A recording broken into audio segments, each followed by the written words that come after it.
¿Alguna vez te has parado a pensar en la tierra sobre la que se asienta tu casa?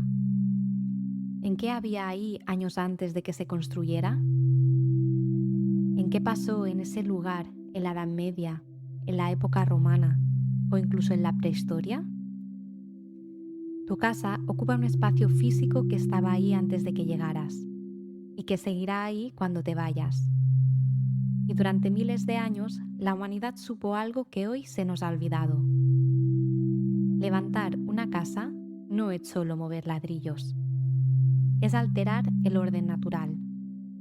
Es tomar un pedazo de tierra viva y decirle, ahora aquí voy a construir mi vida. Así que hoy cerramos la temporada volviendo al origen, al principio de todo, hablando de un gesto antiguo como el mundo mismo, el ritual de la primera piedra. Bienvenida y bienvenido al último episodio de esta primera temporada. Esto es Gaia, Arquitectura Holística, el podcast sobre espacios que sanan. Hoy hablaremos de las raíces de nuestro hogar y aprenderemos sobre este ritual, el ritual de la primera piedra. ¿Qué es exactamente? ¿Por qué lo hacían los antiguos? Y lo más importante, ¿cómo puedes hacerlo tú hoy mismo? Este fue un rito que han practicado egipcios, griegos, romanos y maestros canteros, y no por capricho, sino por necesidad y consciencia. Hoy te voy a proponer algo muy especial. Me da igual si vives de alquiler en un piso en medio de la ciudad o si tu casa se construyó hace ya más de 50 años. Hoy vamos a hacer un viaje de la antropología a tu propio salón, para que aprendas a pedir permiso a la tierra, hacer las paces con ella y poner simbólicamente la primera piedra de tu hogar. Llegar hasta aquí, al episodio 10, ha sido un viaje increíble, la verdad. Cuando puse la primera piedra de este podcast, no sabía exactamente qué frutos daría, pero la verdad es que la acogida a vuestros mensajes, las fotos ordenando esquinas, cambiando camas de sitio y quitando televisores del dormitorio, me han demostrado que había una necesidad enorme de volver a escuchar, a sentir a los espacios. Y hoy cerramos un ciclo volviendo a las raíces. Y como en todo buen cierre, nos toca poner los pies en la tierra, literalmente. Así que prepárate una buena taza de té, busca un sitio cómodo y acompáñame a descubrir cómo los antiguos nos enseñaron a habitar el suelo que pisamos. Para los antiguos, la tierra no era un contenedor neutro, ni un solar con un valor por metro cuadrado. Como ya os expliqué en el primer episodio, para los romanos la tierra era un organismo vivo, que estaba habitado por lo que ellos llamaban el genius loci, el espíritu o el guardián del lugar. Así que construir un edificio público o incluso una vivienda significaba pasar del caos, entre comillas, de la naturaleza al orden de la arquitectura. Y claro, interrumpías de algún modo el flujo natural de la tierra. Escarbabas, vertías piedras, modificabas el terreno. De alguna manera estabas invadiendo un territorio. Por eso, antes incluso de tocar una sola piedra, los antiguos necesitaban hacer dos cosas. En primer lugar, pedir permiso. Y en segundo lugar, compensar a la tierra. Y no era por superstición vaga, sino por un profundo sentido de respeto y como de diplomacia energética. Por ejemplo, si viajamos a la Grecia clásica, antes de excavar los cimientos de un templo o un edificio público, intervenían los sacerdotes. Estos determinaban la orientación astronómica exacta para alinearse con los astros y realizaban un ritual de libación. Vertían vino, leche o miel directamente sobre la tierra. Y también enterraban vasijas de cerámica, con grano, con figurillas de terracota, monedas. Era una manera de decir a la tierra, te alimentamos, te honramos y a cambio te pedimos que sostengas esta estructura. Años después, los romanos llevaron este ritual casi a un nivel protocolario. Su proceso tenía 3 fases. Imaginaos, en primer lugar, a un romano de hace unos 2000 años. El magistrado llegaba al terreno donde se iba a construir el templo, pero primero el augur debía dar el ok. Este observaba el vuelo de los pájaros. Si iban hacia la izquierda, se posponía todo. Y si volaban hacia la derecha, adelante. Era buen augurio. Luego venía la procesión, que se llamaban la lustratio. Esta era una purificación del perímetro del terreno que lo hacían con agua y sal. Y solo entonces, cuando la tierra decía que sí, se colocaba la primera piedra. Y aquí lo fascinante, no eran piedras enterradas, sino eran monedas de oro recién acuñadas, lo más puro y lo más valioso que tenían, para poder decirle a la tierra, de alguna forma, que le daban lo mejor que tenían. A cambio, ésta debía sostener lo que iban a construir. Después, en la Edad Media, los maestros canteros, que eran los promotores de la geometría sagrada, marcaban las piedras angulares con cruces y las alineaban minuciosamente con la plomada y el nivel. No fue hasta el Renacimiento cuando la cosa se burocratizó un poquito. Alguien tuvo la brillante idea de grabar en esa primera piedra quién era el que mandaba en ese momento, la fecha en que se construía y para quién o qué se hacía la construcción. De repente, la primera piedra dejó de ser un acto psicomágico y pasó a ser más como un documento. Y a día de hoy, en la era moderna, la primera piedra ha derivado en las famosas cápsulas del tiempo, donde se suele adjuntar un periódico del día, monedas en curso y los planos del edificio a construir en una especie de tubos de acero. Se ha convertido en un acto más bien político, para poder hacer la foto de turno. Y se ha perdido el sentido original de honrar a la tierra, al espacio, y de pedir permiso e intencionar al edificio a construir. Así que por el camino creo que hemos perdido un poco la dimensión sagrada y hemos convertido a la arquitectura en una suma de partidas de presupuesto y materiales. Lo hemos cambiado por cajas de zapatos flotando en la planta 3 o 4 de un edificio y nos hemos desconectado por completo del suelo que está debajo. Y sin embargo, nuestro inconsciente sigue necesitando de alguna forma esa raíz. Si no haces las paces con el lugar en el que vives, es muy difícil que te sientas plenamente en casa. Nuestro cuerpo también lo necesita. ¿Por qué? Y aquí viene lo importante, los rituales no son superstición, son neurociencia. La neurociencia moderna ha demostrado que cuando haces un acto ceremonial, tu sistema nervioso registra de alguna forma que eso que estás haciendo es oficial y que cambia algo. Es por eso que, aunque sea consciente de que mi casa se construyó hace 50 años sin ritual, si yo hago a día de hoy un ritual, eso puede cambiar cómo habito el espacio. Y no es magia, es biología. Por eso hoy, aunque no vayas a construir una casa de cero, te voy a proponer echar tus propias raíces y realizar tu ritual de la primera piedra. Pero antes de entrar en materia, déjame hacer un pequeño paréntesis y explicar primero qué es un ritual y por qué me parece algo súper esencial a recuperar en la sociedad en la que vivimos. Si buscas la definición literal de ritual, probablemente lo encuentres definido como un conjunto de ritos. Y si buscas rito en la RAE, aparece como una costumbre o ceremonia con unas reglas preestablecidas para el culto y las ceremonias religiosas. Pero para mí es algo mucho más profundo y no tiene nada que ver con cultos o religiones o reglas fijas, la verdad.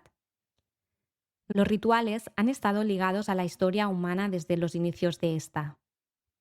Así que van más allá de pura superstición o vestigios culturales. La neurociencia y la psicología experimental moderna han demostrado que los rituales son una especie de herramienta de autorregulación biológica y psicológica, fundamentales para la supervivencia y el bienestar humano. Y es que estos nos ayudan a calmar la ansiedad y el sistema nervioso, modulan la respuesta del cerebro ante el error, nos ayudan al proceso de duelo o de dolor emocional y refuerzan la cohesión social y el sentido de pertenencia, además de fomentar el foco y la atención. En definitiva, el ritual es la herramienta cognitiva que el ser humano inventó para poder crear orden a partir del caos exterior, ya que nuestro cerebro humano odia por sesgo la incertidumbre y el caos. Antropológicamente, vemos cómo los rituales ayudan al ser humano a entender y gestionar cosas como pueden ser la muerte y los nacimientos, a celebrar y hacer consciente momentos importantes de la vida de una persona, como puede ser su cumpleaños, el paso de niña a mujer, la llegada de un hombre a la edad adulta, etc. Así que no importa si el ritual implica encender una vela, bendecir una mesa o doblar la ropa de una forma en concreto, o poner la primera piedra de un edificio. Para tu sistema nervioso, el símbolo funciona como una realidad biológica y le está diciendo a tu mente que estás presente, que estás en un espacio seguro y que estás listo para habitarlo. Así que hoy no necesitas ser arquitecta, ni antropóloga, ni tener un solar en el campo. Puedes hacer esto aunque vivas en un pequeño estudio de 30 metros cuadrados en el centro de una ciudad. Si justo estás empezando a construir tu casa o vas a hacerlo próximamente, aquí sí que te animo a que entierres la piedra en los cimientos. Y si no es el caso, no pasa nada. Lo importante hoy es la intención. Os propongo un ritual muy sencillito que consta de 3 pasos. En primer lugar tenemos la preparación y la intencionalidad. Después la fase de pedir permiso y honrar a la tierra. Y una meditación en la que os guiaré para que ancléis esta energía en la tierra. Así que vamos allá. Para el ritual vas a necesitar un par de cosas muy fáciles de conseguir, que van a representar a los 4 elementos. En primer lugar, una piedra o un cristal para la tierra. Puede ser una piedra que hayas recogido en un paseo por la naturaleza. No hace falta que sea un cristal o una piedra preciosa. Después, un vaso de agua limpia para representar el agua. Una vela para el fuego y una pluma, un sahumerio, incienso o también un instrumento de viento funciona, como una maraca, una flauta, para representar el elemento aire. Elige un momento de la semana en el que estés a solas y en calma. Y abre las ventanas de casa. Deja que todo el aire circule y renueve la energía. Si tienes palo santo, salvia o aceites esenciales, úsalos. Este es el momento. Pon la intención en la limpieza energética de tu espacio y de tu cuerpo, sintiendo cómo vas entrando en un estado de paz, de calma y de presencia. Y en cuanto estés preparada, empezamos. Sitúate en lo que tú consideres el corazón de tu casa. No le pongas mente. El primer sitio que hayas pensado será el adecuado. Quizá el salón, tu habitación o ese rincón especial en casa. Descálzate y siéntate de forma cómoda, de modo que tus pies toquen el suelo. O si no, quédate de pie, lo que prefieras. Ten a mano los 4 elementos y enciende la vela. Siente esa firmeza del suelo bajo tus pies. Da igual que estés en una planta baja o en un piso 15. Recuerda que debajo de los vecinos y de la estructura de hormigón está la tierra viva. Y entonces cierra lentamente los ojos. Inhala y exhala profundamente, poniendo la conciencia en tu cuerpo y dejando atrás todo el ruido del día a día. Inhala y exhala. Una vez más, inhala y exhala. Muy bien. Siente como el espacio en el que estás te envuelve como una segunda piel. Y ahora, di mentalmente o en voz alta, dirigiéndote a los guardianes del lugar, al Genius Loci de tu casa y de esta tierra, lo siguiente. Honro la tierra sobre la que descansa este hogar. Y agradezco a los 4 elementos que la conforman. Reconozco los materiales que me cobijan y las memorias de este lugar. Pido permiso para habitar este espacio, en paz, para aportar luz, armonía y respeto mientras esta sea mi morada. Entonces, nota las sensaciones en tu cuerpo al pronunciar estas palabras. Y ahora vas a crear tu propia piedra angular. Sostén en tus manos esa piedra que has escogido y visualiza entonces cómo de la planta de tus pies van saliendo unas raíces invisibles que atraviesan las capas del suelo, la estructura, hasta llegar a la tierra que sostiene tu edificio.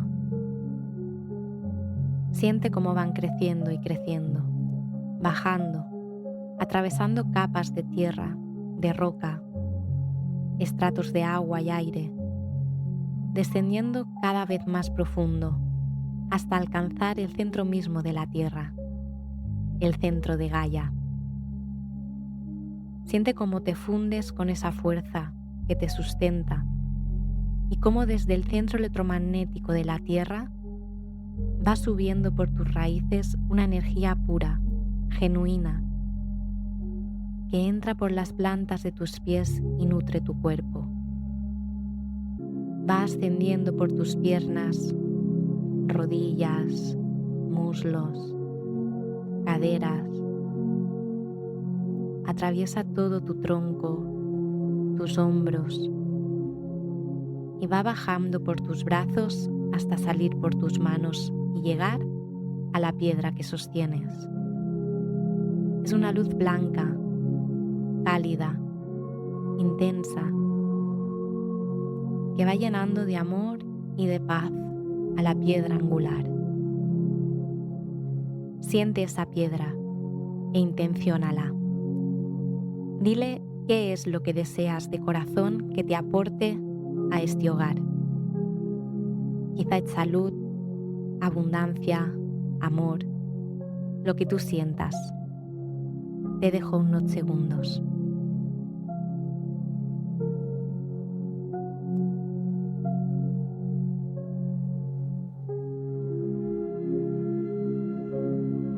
Muy bien. Con esa intención grabada en tu piedra angular, abre despacio los ojos. Mueve tu cuerpo suavemente, desperézate. Y entonces, coloca la piedra en ese rincón de la casa donde sientas que debe estar. Déjate guiar por la intuición. Quizá es en la mesilla de noche, en un macetero, al lado de la entrada de la casa, donde sientas. Sea donde sea, esa piedra actuará como anclaje. Será el recordatorio físico de que tu espacio y tú tenéis un pacto de cuidado mutuo. Si quieres, debajo de la piedra puedes colocar una pequeña nota escrita a mano con tu intención. Puedes ir cambiando esa nota a medida que evoluciones, que cambies y que tu intención y tus aspiraciones se transformen. Al final, somos seres vivos en constante transformación, en constante mutación. Así que te animo a fluir con el cambio y con tu espacio. Y así llegamos al final del camino de esta primera temporada. Hemos recorrido los dormitorios como templos, la neuroarquitectura, la luz, el orden, los materiales que respiran y hoy las raíces mismas sobre las que se levanta todo. Si algo me gustaría que te llevaras de todos estos episodios es que no necesitas una casa de revista para vivir en un espacio que te sane. Necesitas simplemente presencia, intención y ganas de escuchar lo que tu cuerpo y tu entorno se dicen en silencio. Gracias de corazón a cada una de las personas que habéis estado al otro lado de los auriculares, a quienes habéis compartido los episodios por privado con amigos que lo necesitaban y a quienes me habéis dejado vuestras historias en comentarios. Este podcast ha sido mi propia primera piedra y no habría tenido ningún sentido sin vosotros. Nos vamos a tomar un pequeño descanso para buscar nuevas historias, para investigar y para preparar la segunda temporada, que vendrá cargada de más herramientas para poder transformar tu relación con el espacio. Hasta entonces, no olvides seguirme en redes sociales como @gaia.arquitecturaholística para no perderte todas las novedades y seguir compartiendo ideas. Y si este episodio te ha conectado con tus raíces, con tu hogar, compártelo. Regálale a alguien la oportunidad de hacer las paces con su propio espacio. Esto ha sido Arquitectura Holística, el podcast sobre espacios que sanan. Nos escuchamos muy pronto en la segunda temporada. Hasta entonces, ya sabes, cuida tu espacio porque tu espacio te cuida a ti.